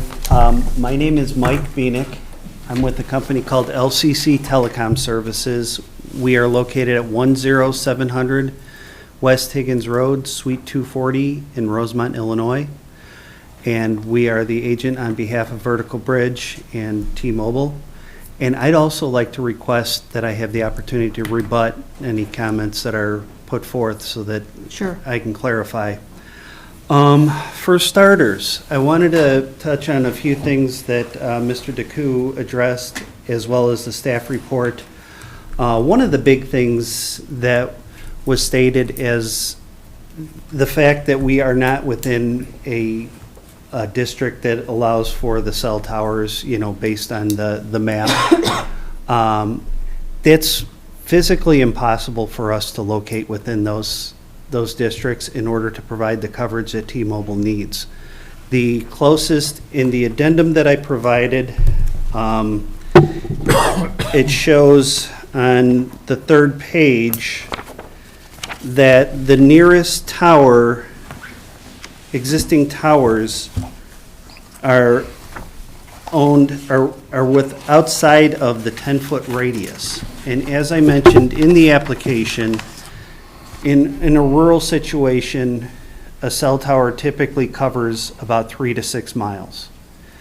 And that's about it. Unfortunately, the cell signals are at such a low level that you cannot broadcast for 20 to 50 miles. That's not practical. So the areas that are shown on the district maps, that it's not practical to locate on any of those existing towers. The reason this location was selected is because T-Mobile is trying to fill in a gap in coverage between the existing cell tower that T-Mobile is on in Little Marais and one that's up north of here of the proposed site about 6.5 miles. And so that 6-mile radius would fill in that gap. And I could prove to you, well, my testimony is that when I was driving up here, I stayed in Superior and I came up here this afternoon and I did some testing. And I wanted to stop by those 2 towers to see exactly what those towers looked like, what the coverage was. When I stopped at the one in Little Marais, there's 2 carriers on that tower currently. T-Mobile is definitely, or pardon me, there were 3 carriers. T-Mobile is on that tower. I'm not sure who else, but I'm guessing it was AT&T because I have AT&T coverage. They're my provider, and I had a good signal there. And I'm guessing the other one would be Verizon unless it's a local company. As I went up from there, I stopped by our site, and what I did was each time I put in new coordinates so that I made sure I knew exactly where those towers were located. When I got to our proposed site, I put in the coordinates to get to the next tower. I couldn't get a signal. I had 0 bars. I literally could not.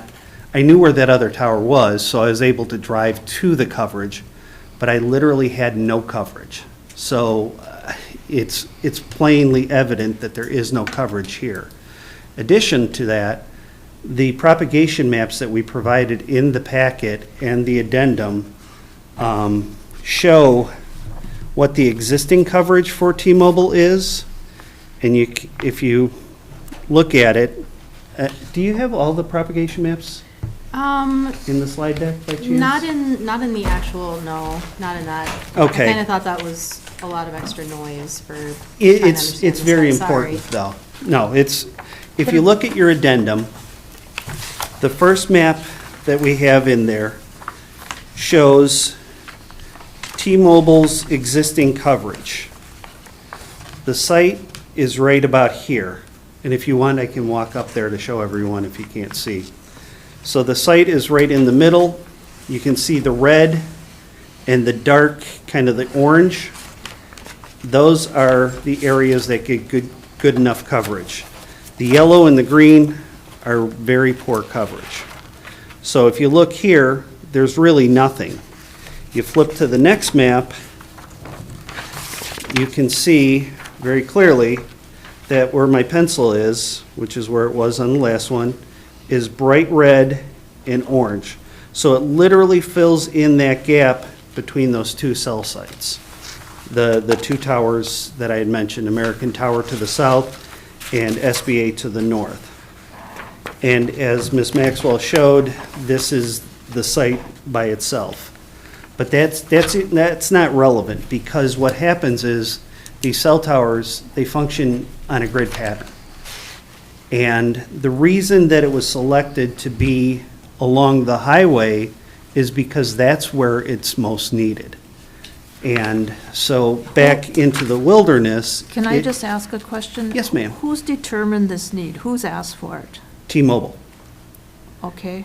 Based- Have the citizens that live there, are they complaining and wanting coverage? It's not necessarily about what the citizens say they need or whatever. The way these networks are built out, It's based on what their need to provide coverage for an area is. And one of the things I was going to say as I was driving up here, the other thing was, this site is right along Highway 61. There was a line of 10 cars going both directions at all times.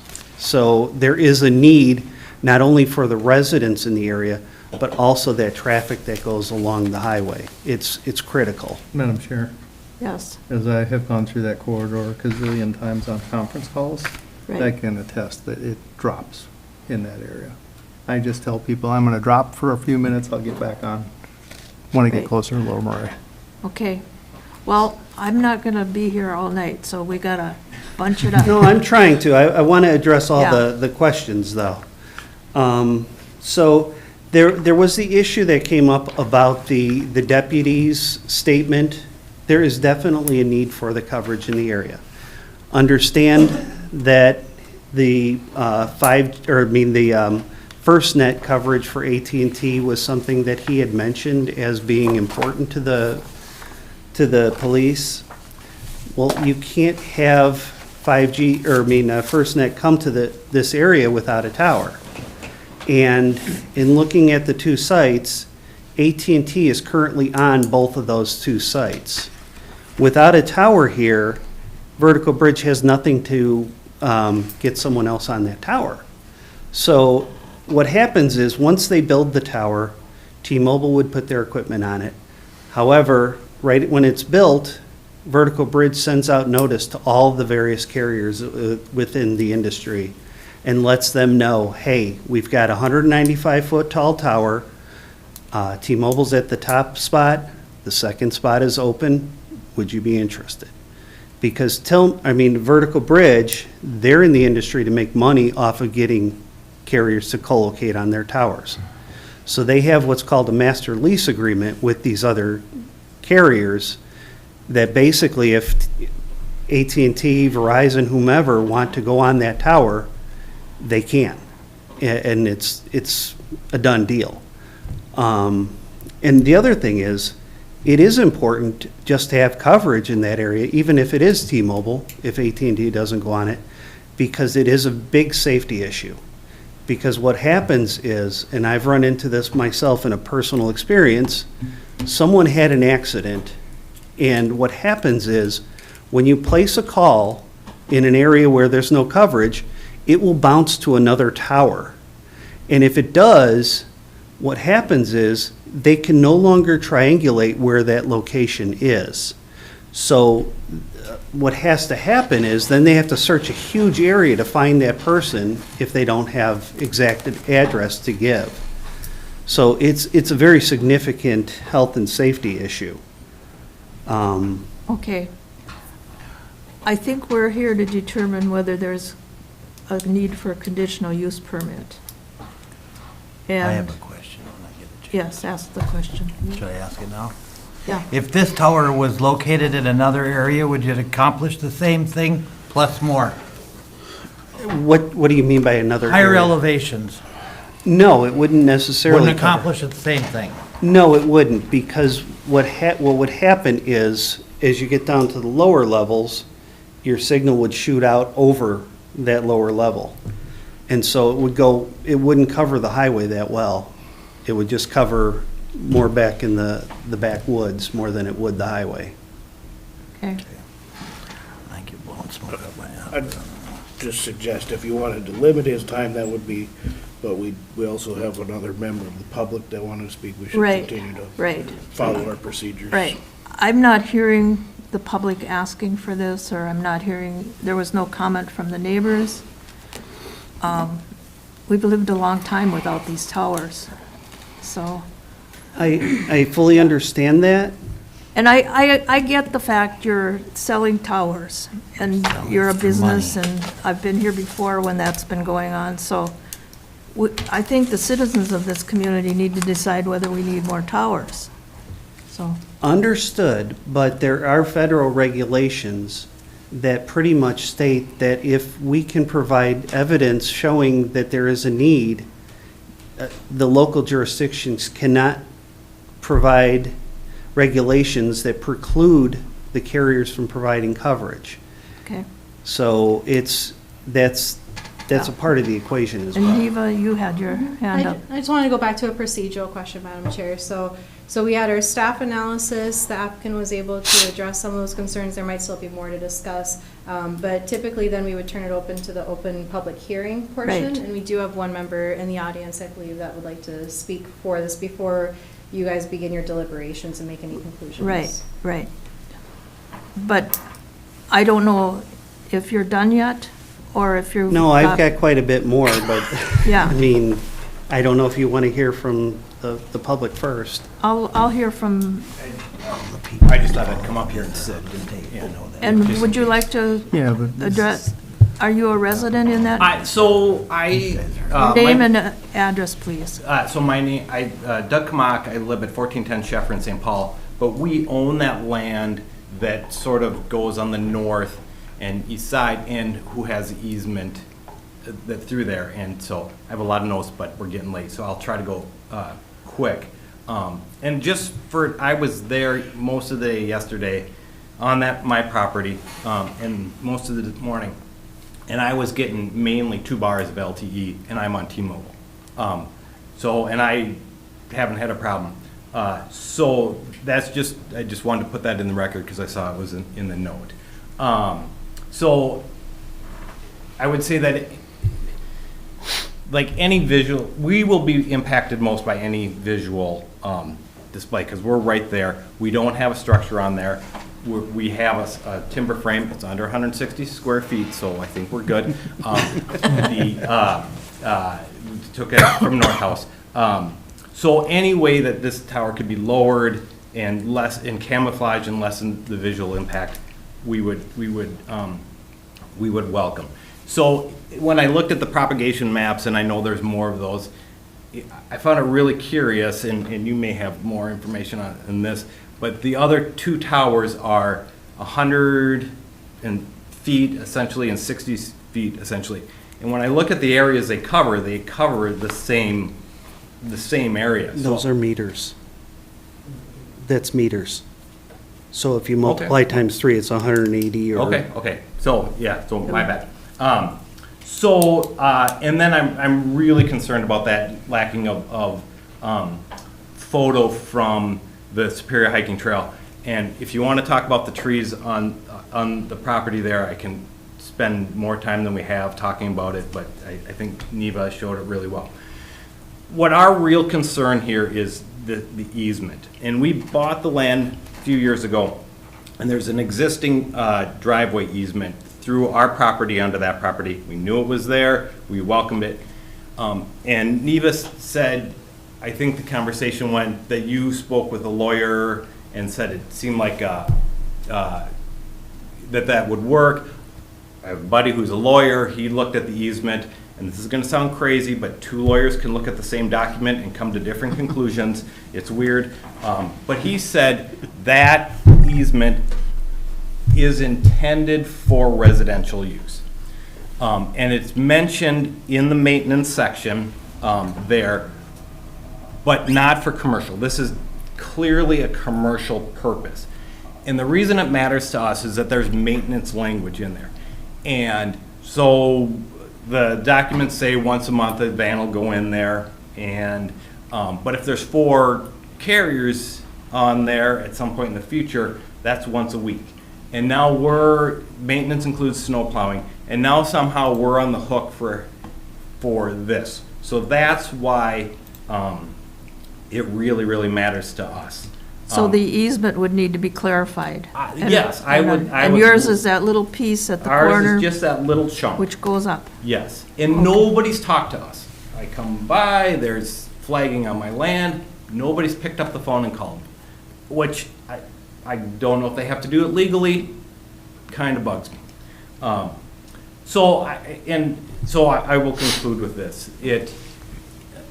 I think Cook County has done this as a really thoughtful process, that we're going to put our cell towers here, we're going to try to minimize the impact there, and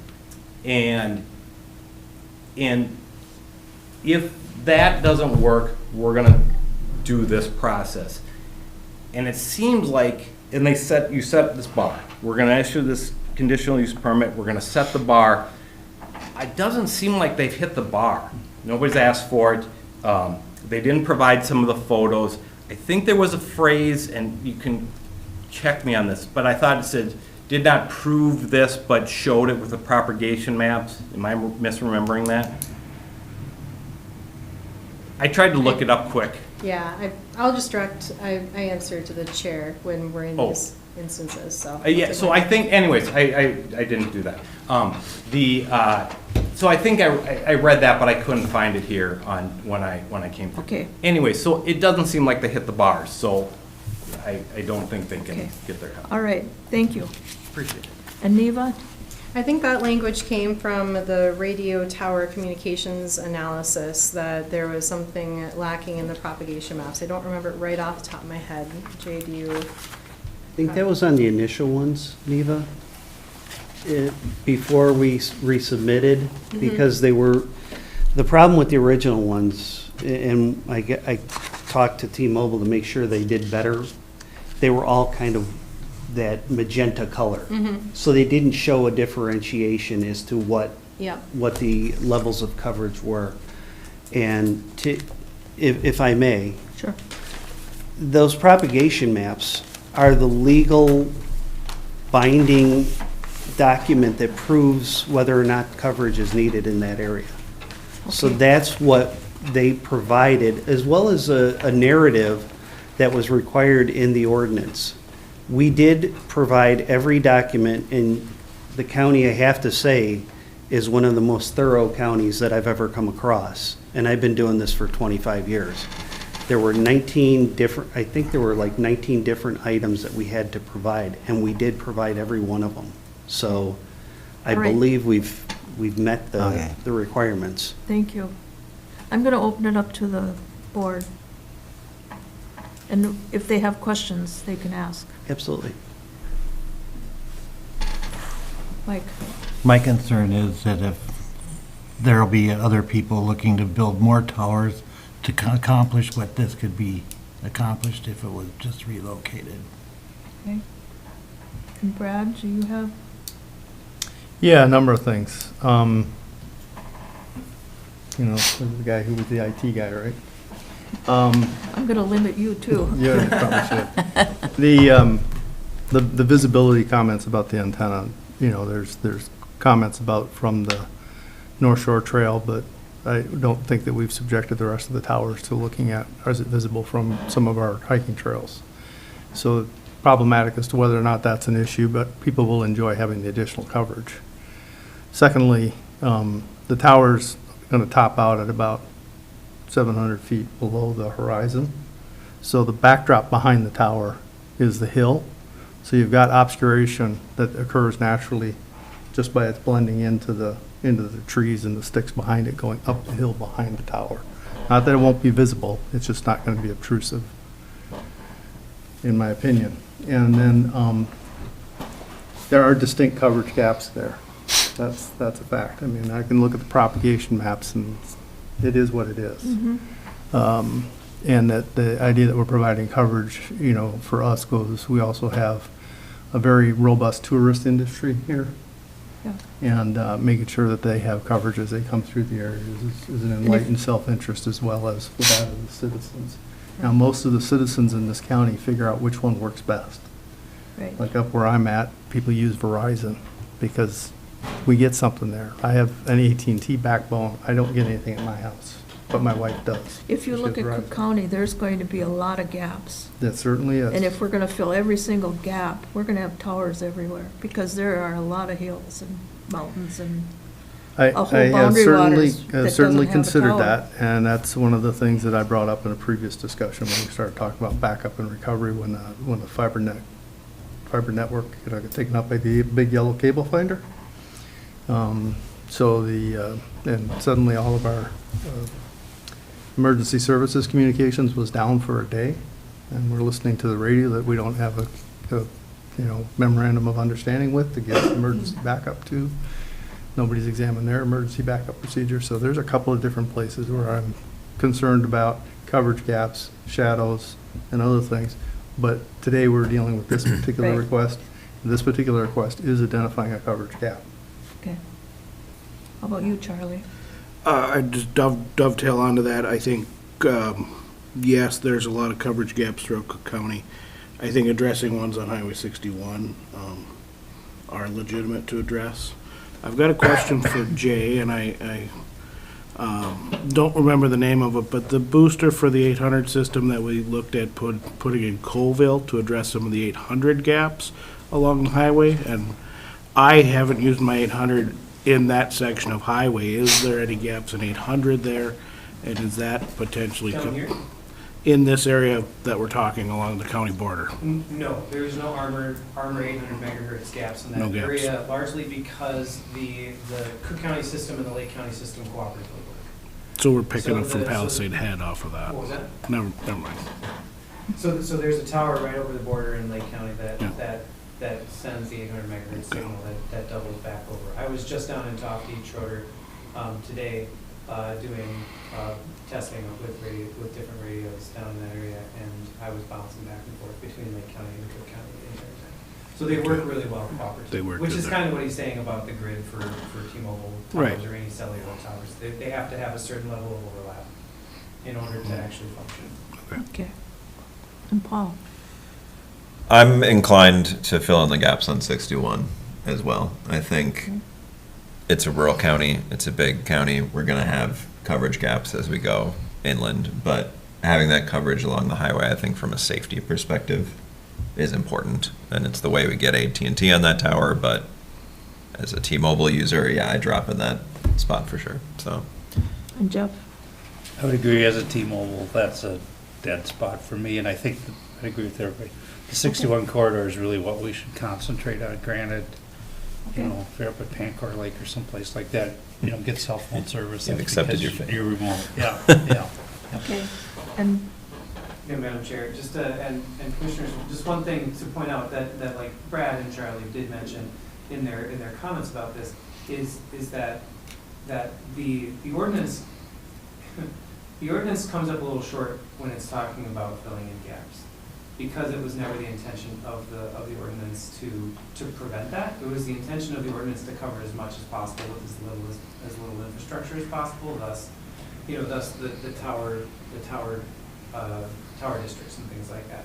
So when you're saying like, we could have lots of infill and lots of towers popping up in different places, I don't know that that's necessarily true.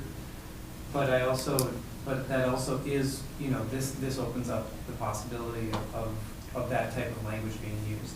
I was surprised, the thing that surprised me the most about the application was that the service area was a very limited portion of Highway 61. When all of the other tower infrastructure that we have in the county to this point is very broadly built. And that's largely because it was built out when the armor system was installed. So we tried to put in as sensible as equipment as we could to cover as much as we possibly could. So. thank you. Yes. And the planning commission will make a recommendation to the county board, and it will be their decision on kind of where the county heads with this. So I need a motion. I move that we recommend to the county commissioners that they approve this tower to address a gap in coverage. I'll second. Any further discussion? All in favor? Aye. Opposed? Aye. Madam Chair, was that with the findings and conditions outlined in the staff? Yes. Yes. Thank you very much for your time. You're welcome. Is there a motion to adjourn? I'll make a motion to adjourn. Good job. I think they're ready.